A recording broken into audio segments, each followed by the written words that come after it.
ETF index mutual funds నేర్చుకుని stock మార్కెట్లో రాణించాలనుకుంటున్నారా? వెంటనే ఈ నెంబర్కి కాల్ చేయండి.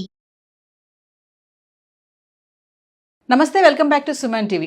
ఆల్రెడీ అమెరికా వెళ్ళి సెటిల్ అయినటువంటి చాలామంది పేరెంట్స్ ఫ్యామిలీస్ ఉంటున్నాయి కదా. మరి వాళ్ళని చూడడానికి మన ఇండియా నుంచి కొంతమంది తల్లిదండ్రులు విజిట్ వీసా కోసం వెళ్తూ ఉంటారు. మరి ఈ టైంలో విజిట్ వీసా కానీ వెళ్ళే పేరెంట్స్కి కానీ ఎదురయ్యే సమస్యలు ఏంటి, అక్కడ ఇమిగ్రేషన్ ప్రాసెస్ ఎలా ఉన్నాయి, ఇల్లీగల్గా వచ్చే వాళ్ళు కానీ లీగల్గా వెళ్ళే వాళ్ళ పరిస్థితులు ఏంటి? చాలామంది పేరెంట్స్ అక్కడికి వెళ్ళి విజిట్ వీసా పైన వెళ్ళిన వాళ్ళు కూడా కొంచెం పార్ట్ టైమ్గా ఏమైనా జాబ్స్ చేయొచ్చు అన్నట్టుగా సర్చ్ చేస్తున్నారు. ఈ క్రమంలో చాలామంది కూడా ఇరుకున పడ్డ సమస్యలు కూడా మనం చూస్తూనే ఉన్నాం. మరి దీనిపైన మరింత సమాచారం అందించడానికి అమెరికాలో 25 years నుంచి ఉన్నటువంటి ఎంఎన్సీ ఎగ్జిక్యూటివ్ వీరభద్ర గారు ఉన్నారు. Over to sir. నమస్కారం నవీన్ గారు. మీరు అడిగిన ప్రశ్న ఏంటంటే, పేరెంట్స్ ఇండియా నుంచి వాళ్ళ పిల్లల్ని విజిట్ చేయడానికి అమెరికాకి రావచ్చా? పరిస్థితి ఎలా ఉంది ఇప్పుడు? వచ్చినప్పుడు వాళ్ళు తీసుకోవాల్సిన ప్రికాషన్స్ ఏంటి?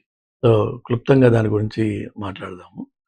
పేరెంట్స్ హ్యాపీగా వాళ్ళ పిల్లల్ని చూడడానికి రావచ్చు. ఎలాంటి దాంట్లో కష్టం లేదు, నష్టం లేదు.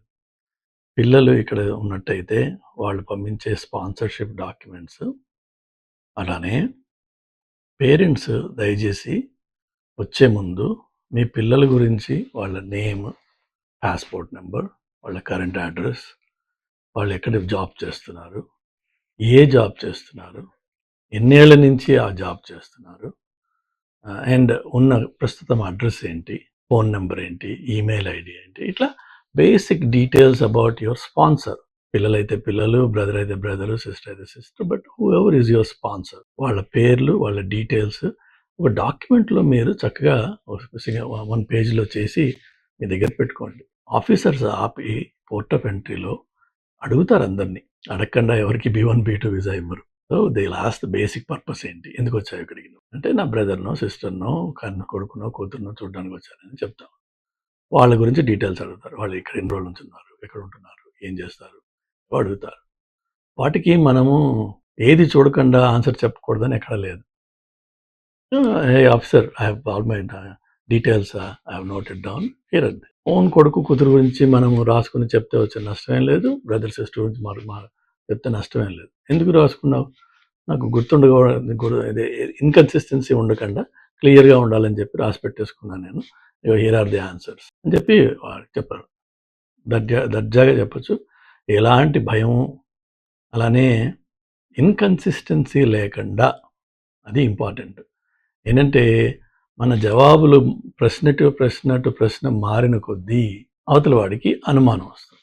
అది లేకుండా ఉండాలి అంటే చక్కగా ఒక కాగితం, దాన్ని చూసి మీరు డీటెయిల్స్, అడ్రస్, మీకు ఎలాగో ఇండియాలో అడ్రస్లను అమెరికాలో అడ్రస్లకి చాలా తేడా ఉంది. ఇక్కడ సిటీస్, ఏ స్టేట్లో ఏ సిటీ ఉంది, దాని జిప్ కోడ్ ఏంటి, మీకు తెలియదు. ఆ విషయాలు రాసుకుంటూ వచ్చే నష్టం ఏం లేదు. ఫోన్ నెంబర్స్ ఇక్కడ ఇక్కడ చెప్పే పద్ధతి వేరు, ఇండియాలో చెప్పే పద్ధతి వేరు. 3, 3 and 4, that's the way phone numbers in the US are spelled. 10 digits, 3, 3 and 4. So అది కొంచెం ఒకసారి ప్రాక్టీస్ చేయండి, అలానే రాసుకోండి, తెలిసిపోతుంది. చాలా ఈజీ అది. తప్ప పేరెంట్స్ రాకుండా ఉండాలి, రాకూడదు అనే భయం అనవసరం. కానీ వచ్చిన తర్వాత వచ్చే ముందు make sure all your documents are correct.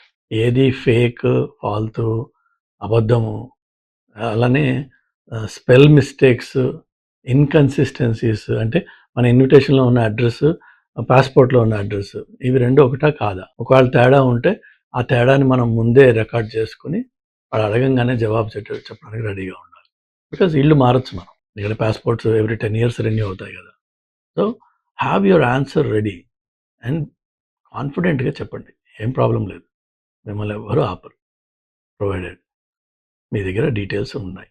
Next వచ్చేసి మీ దగ్గర రిటర్న్ టికెట్ కంపల్సరీగా ఉండాలి. అది 6 నెలలు అవనండి, 3 నెలలు అవనివ్వండి, మీరు రిటర్న్ టికెట్ చూపించాలి. అట్లనే ఈ మధ్యన ఒక పేరెంట్స్ ఎవరో 6 నెలలు ఇక్కడ ఉండి ఇండియాకి వెళ్ళిపోయి 2 నెలల తర్వాత మళ్ళీ వచ్చారట. వస్తే వాళ్ళని డిక్లైన్ చేశారు, వాళ్ళు రిజెక్ట్ చేసి మళ్ళీ పంపించేశారు వెనక్కి. సో మనము అమెరికాకి చుట్టం చూపుగా మన పిల్లలతో ఉండడం కోసం ఒక 6 నెలలు వద్దామని అనుకున్నాం. ఇండియాకి వెళ్ళిపోయి మళ్ళీ 6 నెలల తర్వాత మళ్ళీ రావచ్చు నెక్స్ట్ ఇయర్. కానీ 2 నెలల్లో మళ్ళీ వెనక్కి వస్తే మాత్రం వీడు ఒప్పుకోడు. బికాజ్ మీరు ఇక్కడ బేస్ తయారు చేసుకుంటున్నారు అన్నది క్లియర్ అయిపోతుంది. మీ బేస్ ఎప్పుడు కూడా ఇండియానే అవ్వాలి. B1, B2 వీసా మీద ఉన్న రోజు. మీకు గ్రీన్ కార్డ్ వచ్చిన తర్వాత అప్పుడు మీరు బేస్ అప్పటి వరకు మీ base has to be India. Your permanent address has to be India. So అది నోట్ చేసుకోండి. తర్వాత ఏదన్నా మీరు ఎక్స్‌పెన్సివ్ ఐటెమ్స్ కొన్నట్టయితే వాటిల్ని ఫస్ట్ ఆఫ్ ఆల్ ఆ ఒరిజినల్ ప్యాకేజింగ్స్‌లో తీసేయడము. అలా ఏదో చేసి ప్యాక్ చేసుకోవాలి. తర్వాత ఒకవేళ మరీ ఎక్కువ వాల్యుబుల్స్ తెస్తున్నారనుకోండి. మేబీ ఐ థింక్ నేను రీసెంట్‌గా నాకు గుర్తున్నది ఏంటంటే పర్ హెడ్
మనం దాన్ని